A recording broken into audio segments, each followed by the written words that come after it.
Ya, hari ini kita akan berkenalan dengan konsep dan term atau terma. Ya, boleh kita baca term, boleh juga terma.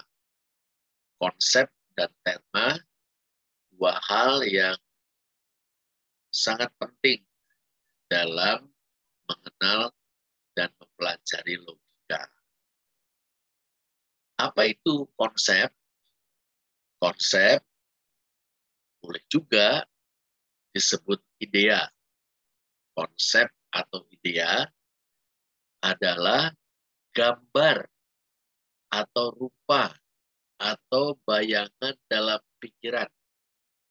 Boleh juga kita menyebutnya gambaran mental yang merupakan hasil tangkapan atas suatu entitas yang menjadi objek pikiran. Wah, ini ungkapan-ungkapan yang mungkin kedengaran aneh ya, rekan-rekan. Gambar atau rupa atau bayangan dalam pikiran yang merupakan hasil tangkapan atas suatu entitas yang menjadi objek pikiran. Mungkin kita bisa sederhanakan begini.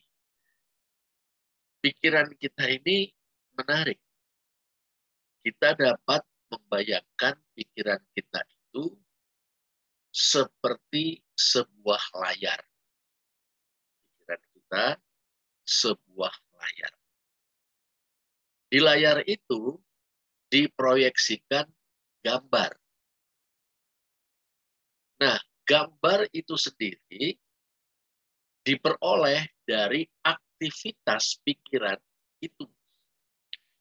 Jadi pikiran itu atau pikiran kita beraktivitas menangkap suatu entitas, bisa itu merupakan objek yang konkret, misalnya benda-benda, kursi, meja, kulkas, orang sesama kita, dan lain sebagainya. Bisa juga entitas yang abstrak, misalnya konsep, misalnya keindahan, kata kebenaran, dan sebagainya. Nah, pikiran kita itu menangkap entitas tersebut, kemudian mengolahnya, dan memproyeksikannya pada sebuah layar. Padahal layar itu adalah pikiran itu sendiri. Berarti pikiran kita itu sekurang-kurangnya berfungsi tiga atau memiliki tiga fungsi. Pertama, menangkap entitas. Yang kedua, memprosesnya, memikirkannya. Dan yang ketiga, memunculkannya dalam pikiran itu sendiri. Nah, gambar ini disebut juga gambaran mental. Inilah konsep atau idea. Sederhananya, misalnya kita mendengar istilah atau kata kebenaran. Pikiran kita menangkap kata kebenaran itu. Kemudian pikiran kita memprosesnya. Lalu dalam pikiran kita terdapat gambaran tentang apa artinya kebenaran. Nah, itulah yang dimaksud dengan konsep atau idea. Konsep atau idea adalah hasil tangkapan pikiran yang diolah oleh pikiran dan diproyeksikan oleh pikiran ke dalam pikiran berupa gambaran mental. Sehingga ketika misalnya kita mendengar kata kebenaran, kita tahu apa yang dimaksud dengan kebenaran. Ketika kita mendengar kata merah, kita tahu apa yang dimaksud dengan merah. ketika kita mendengar kata sepeda. Kita tahu apa yang dimaksud dengan sepeda dan seterusnya. Nah, inilah konsep atau idea. Nah, Pak Jan Hendrik Rapar yang menulis buku Pengantar Logika mengartikan atau mendefinisikan konsep atau idea sebagai pengertian yang merupakan representasi universal dari suatu entitas. Wah, ini juga sebuah kalimat yang sangat padat. Ya, pengertian yang merupakan representasi universal. Pengertian yang mewakili suatu entitas dan perwakilannya itu bersifat universal. Artinya, misalnya ketika saya mendengar istilah sepeda, yang saya pahami tentang sepeda sama dengan yang dipahami oleh Pak Happy, sama dengan yang dipahami oleh Mas Kris, sama dengan yang dipahami oleh Mbak Fani, misalnya. Nah, itu yang dimaksud dengan representasi universal. Dengar kata sepeda, maka yang saya pahami tentang sepeda sama dengan yang dipahami oleh orang-orang lain tentang sepeda. Mendengar kata Pancasila, maka yang saya pahami juga sama dengan orang lain. Nah, ini konsep atau idea. Sedangkan menurut Romo Alex Lanur, idea atau konsep adalah suatu gambar akal budi yang abstrak yang batinnya tentang inti sesuatu. Ini juga ungkapan yang sangat padat dan mungkin berat, ya.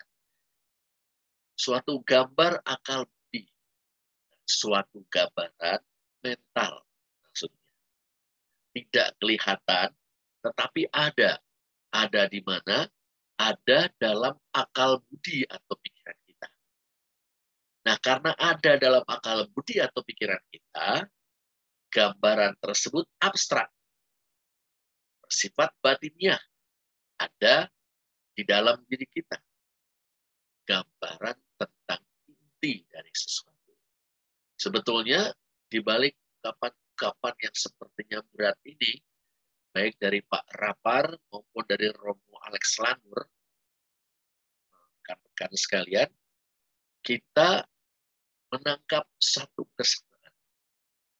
Kesamaan yaitu konsep atau idea adalah gambaran mental yang merupakan hasil tangkapan akal budi atau pikiran yang diproses oleh akal budi atau pikiran atau diolah oleh akal budi dan pikiran dan kemudian menjadi pengertian atau pemahaman di dalam akal budi dan pikiran.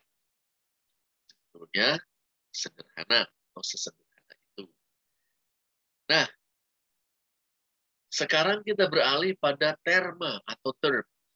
Nah, terma atau term adalah kata atau beberapa kata yang memiliki satu pengertian yang membuat konsep atau idea menjadi nyata.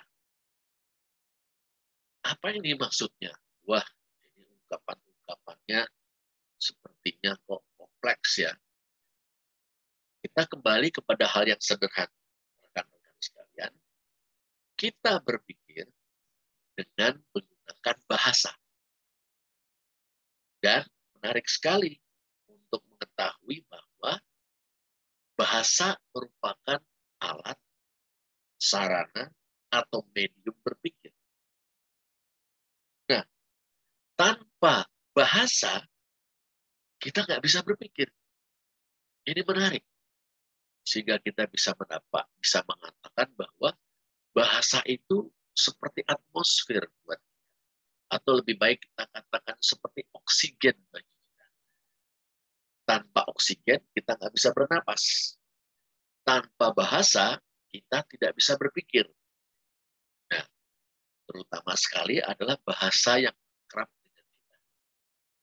Nah, kita tahu bahasa itu ada struktur atau grammarnya, ada kosakata atau perbendaharaan katanya. Nanti ada pragmatik yang mengatur intonasi atau nada bicara dan sebagainya. Nah, kosakata atau perbendaharaan kata menunjuk pada kata-kata yang terangkum atau yang terdapat dalam sebuah bahasa. Nah, dengan bahasa kita berpikir, dengan kata-kata yang disusun atau tersusun sedemikian rupa, disitulah terletak jalan pikiran kita. Nah, kata atau beberapa kata yang memiliki satu pengertian yang membuat konsep atau ide menjadi nyata. Misalnya, kita membayangkan suatu benda. Benda tersebut setinggi sekitar 1 sampai 1,2 meter. Ada 2 roda di depan dan di belakang. Ada pegangannya, ada tempat duduknya, ada sadelnya. Oh, kita langsung menyebut itu sepeda. Nah, itu dia. Rekan-rekan sekalian. Ada benda bulat. Benda bulat ini bisa bergulir sana kemari. Dalam ukuran tertentu, ditendang ke sana kemari, disundul, ditangkap, menjadi unsur yang sangat penting dalam sebuah pertandingan. Pertandingan sepak bola. Oh, benda itu adalah bola. Nah, ini yang dimaksud dengan term. Jadi, kita berpikir dengan menggunakan bahasa, kita mengekspresikan pemikiran kita dengan bahasa, kita menggunakan kata-kata tertentu yang merupakan unsur-unsur dari bahasa untuk membuat konsep atau ide yang ada dalam pikiran kita menjadi nyata. Nah, itu ada istilah termalogika. Itu kata atau kesatuan kata yang menyatakan konsep atau ide. Kata atau kesatuan kata yang menyatakan konsep atau ide. Kita bisa mengatakan begini, bahwa untuk dapat diekspresikan, ide itu butuh kendaraan atau butuh sarana. Kendaraannya apa? Kendaraannya adalah kata, istilah yang tersusun sedemikian rupa. Sehingga apa yang kita maksud, yang kita pikirkan dapat dikomunikasikan. Nah, ini terma. Nah, ada 2 macam terma, rekan-rekan sekalian. Yang pertama adalah terma kategorimatis. Terma kategorimatis. Yang kedua, terma sin kategorimatis. Sin kategorimatis. Wah, kita kembali bertemu dengan istilah-istilah. Ada terma kategorimatis, ada terma sin kategorimatis. Terma kategorimatis adalah kata-kata yang telah memiliki pengertian tertentu sehingga bisa digunakan sebagai terma tanpa bantuan kata-kata yang lain. Misalnya kata filsuf langsung terbayang dalam pikiran kita konsep yang terkandung dalam kata atau terma filsuf. Terbayang dalam pikiran kita. Ada gambaran mental tentang sosok manusia pemikir yang mempertanyakan hakikat, nilai, kesahihan pengetahuan, dan sebagainya. Demikian juga kata guru, kata merah, kata matahari, dan sebagainya. Nah, ini disebut terma kategorimatis. Tapi jenis kedua, ada terma sinkategorimatis.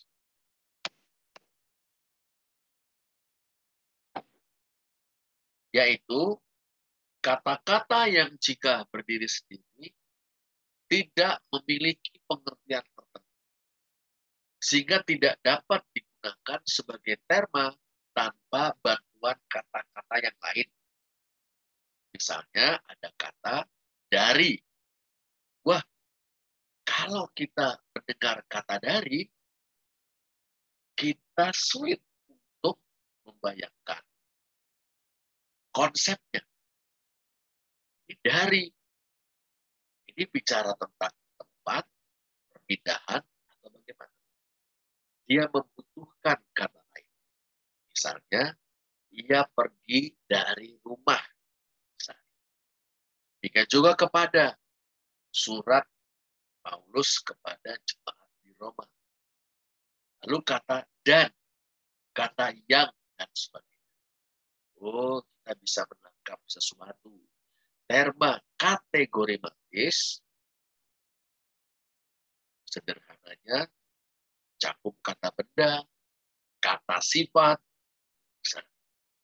Sedangkan terma sinkategorimatis, kata penghubung, kata depan, misalnya seperti itu.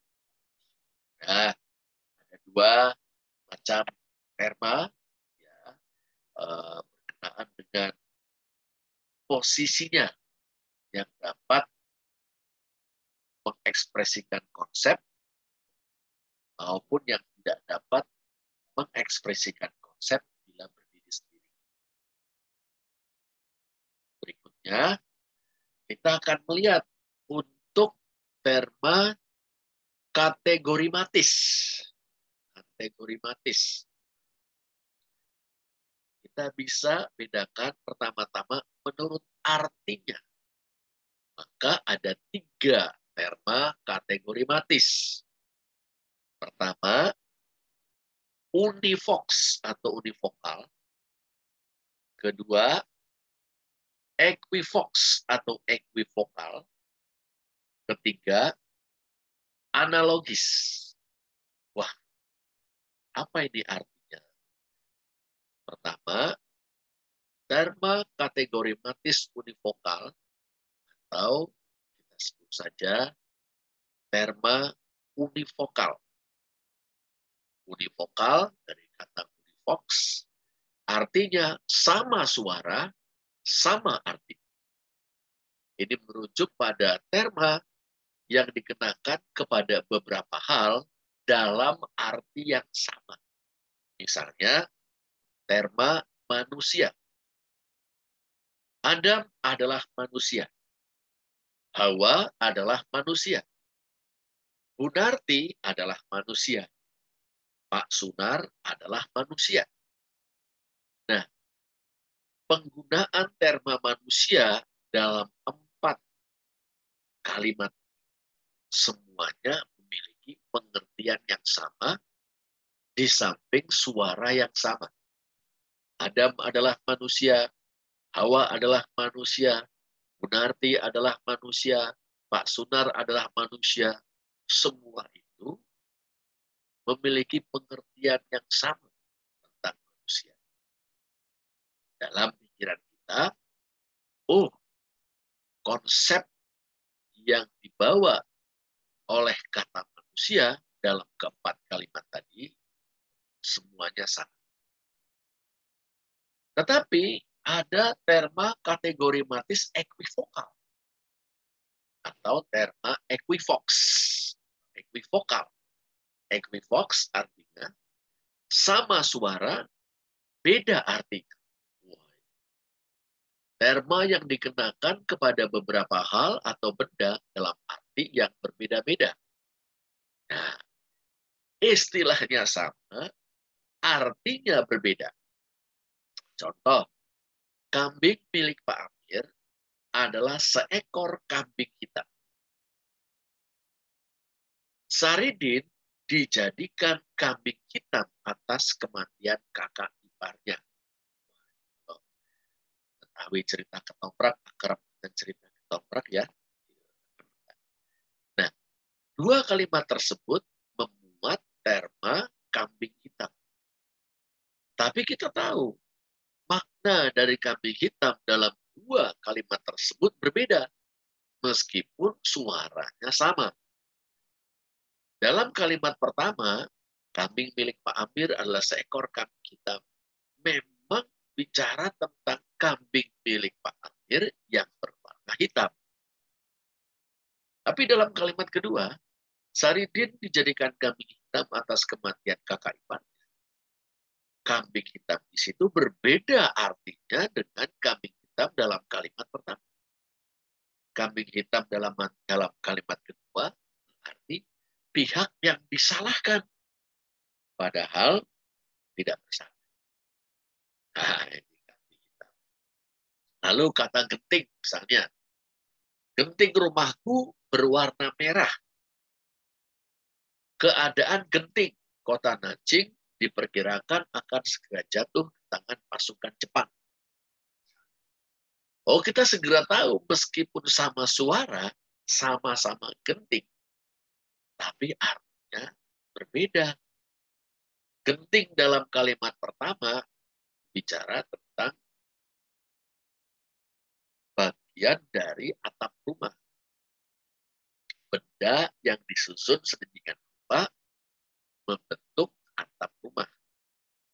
Sedangkan di kalimat kedua, keadaan genting, ini keadaan gawat.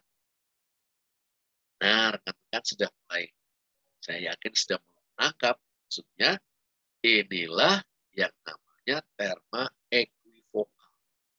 Sama suara, beda artinya. Lalu, yang ketiga, term kategorimatis analogis. Nah, apa ini? Terma analogis, sama suara, mirip artinya. Wah, analogis, sama suara, mirip artinya. Ini menunjuk atau merujuk pada terma yang dikenakan kepada beberapa hal atau benda dalam arti yang berlainan, namun dalam segi tertentu memiliki kesamaan. Ya, mirip itu memiliki dua sisi, kesamaan dan perbedaan. Itu namanya mirip. Misalnya, lebih baik sakit hati daripada sakit gigi ini. Wah, ini penggalan syair lagu dangdut. Kalau tidak keliru, Meji Z, almarhum ayah Meji, ayah Megi, Z. Sakit hati, sakit gigi. Ada perbedaan antara hati dan gigi. Gigi itu jasmania. Hati itu psikologis. Tapi sakit ini juga ada kesamaan, yaitu perasaan tidak nyaman. Baik orang yang sakit hati sebagai sebuah gejala psikologis, maupun sakit gigi sebagai gejala fisiologis, sama-sama tidak nyaman. Ada perbedaan sekalipun ada kesamaannya. Begitu juga Tuhan ada, manusia ada. Dalam hal ini, adanya manusia dan adanya Tuhan ada kesamaan, memiliki kesamaan. Sama-sama ada. Tetapi juga memiliki perbedaan. Karena adanya manusia, karena diadakan oleh Tuhan. Sedangkan adanya Tuhan, bukan karena diadakan oleh manusia. Karena Tuhan ada, selalu ada, dan tidak pernah tidak ada. Nah ini ya, yang namanya terma analogis. Kita kembali kalau dilihat dari artinya, terma itu ada terma univokal, equivokal, dan analogis. nanti atau mungkin malah rekan-rekan sudah mendapatkannya dalam dogmatika, mungkin dalam bagian introduksi, introduction to systematic theology, biasanya kita membicarakan tentang natur dari teologi. Ketika kita bicara tentang Allah berdasarkan wahyunya, apakah yang kita katakan tentang Allah itu bersifat univokal, ekvivokal, atau analogis? Nah, barangkali bisa diingat-ingat kembali pelajaran tersebut. Kita lanjutkan. Menurut isinya, terma itu bisa dibedakan dalam 3 golongan. Abstrak dan konkret, kolektif dan individual, sederhana dan jamak. Maksudnya gimana ini? Kita lihat satu-satu. Sekarang kita lihat pasangan kontras pertama, abstrak dan konkret. Isi dari terma tersebut. Kalau abstrak, menunjukkan suatu bentuk atau sifat tanpa bendanya. Contoh, kemanusiaan. Abstrak. Kita tidak bisa melihat kemanusiaan secara kasat mata. Kita juga tidak bisa melihat keindahan secara kasat mata, tetapi kita bisa mengerti, kita bisa memahami. Begitu juga kebenaran, keadilan, dan sebagainya. Sedangkan terma konkret menunjukkan suatu benda dengan bentuk atau sifatnya. Manusia, mawar, Alkitab, misalnya. Meja, kursi, bangku, wah, taman, dan seterusnya. Lalu, berikutnya adalah kolektif dan individual. Kolektif dan individual. Kolektif, terma tersebut menunjukkan suatu kelompok. Misalnya, tentara, polisi, pendeta. Sedangkan terma individual menunjukkan suatu individu. Misalnya, Kopral Jono adalah individu di dalam tentara. Komisaris Besar Arifin, Kombes Arifin adalah individu dalam kelompok polisi. Pendeta Rudianto, individu dalam kolektif pendeta. Lalu, kontras antara sederhana dan jamak. Kalau sederhana, terdiri dari satu ciri yang tidak dapat diuraikan lagi. Misalnya, ada, terma ada. Wah, ada nggak bisa kita uraikan lagi. Ada. Sedangkan kalau terma jamak terdiri dari sebuah terma yang terdiri dari beberapa atau banyak ciri. Misalnya terma manusia. Itu bisa diuraikan. Manusia adalah benda hidup, atau makhluk hidup, berakal budi. Ini terma jamak. Nah, kan sekalian, ini perbincangan kita tentang terma menurut isinya, abstrak dan konkret, kolektif dan individual, sederhana dan jamak. Nah, sedikit lagi, menurut luasnya, terma itu ada terma singular, ada terma partikular, ada terma universal. Terma singular merujuk pada satu individu, barang, atau golongan yang tertentu. Misalnya, Kak Slamet, cara tentang mahasiswa S2 di STT Abdiel. Terma singular, Kak Slamet atau Mas Slamet. Orang itu, orang yang itu, kesebelasan itu. Kalau terma partikular merujuk pada sebagian dari keseluruhan, beberapa mahasiswa, kebanyakan orang, 4 pemuda, dan sebagainya. Kalau terma universal merujuk pada suatu himpunan tanpa pembatasan. Manusia, tentara, mahasiswa, tumbuhan, binatang, dan sebagainya. Nah, ini dia. Sedikit lagi, kita juga sekarang mau kembali kepada pemahaman konsep. Setiap konsep dari sebuah terma memiliki dua sisi, yaitu sisi kedalaman dan sisi keluasan. Sisi kedalaman disebut konotasi, disebut juga sisi komprehensi. Dan keluasan atau denotasi adalah sisi ekstensi. Jadi suatu konsep dari sebuah terma punya dua sisi, kedalaman dan keluasan. Nah, di situ ada hukum yang berlaku. Semakin komprehensif sebuah konsep atau semakin mendalam sebuah konsep, maka semakin sempit ekstensinya. Sedangkan semakin ekstensif, semakin luas sebuah konsep, semakin dangkal komprehensif. Ini bisa kita ambil ilustrasi tentang adonan martabak. Kalau martabaknya tebal, maka martabaknya kecil. Tebal, tapi kecil. Kalau martabaknya itu lebar, dia tipis. Nah, itu dia.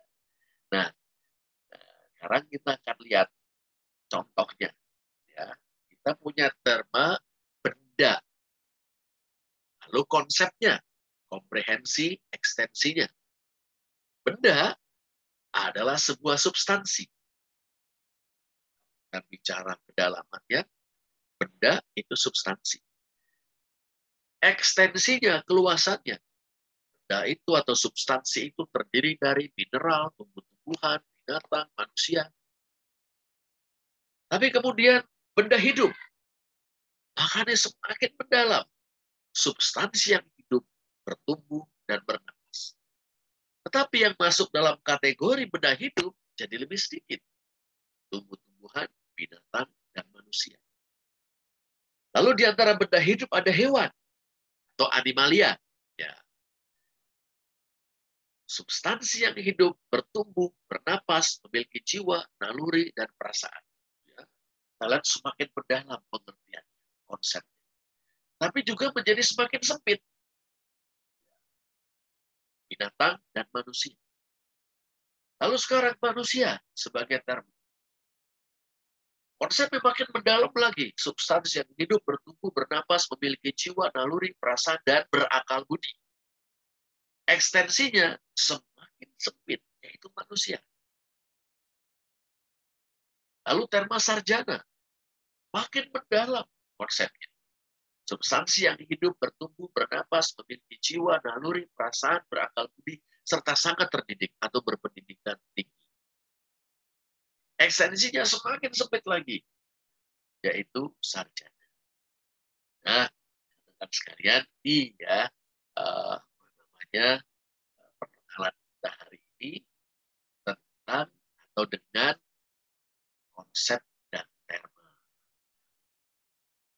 Semoga kita dapat memahaminya atau kita bisa menindaklanjuti dengan hal yang perlu ditanggapi dan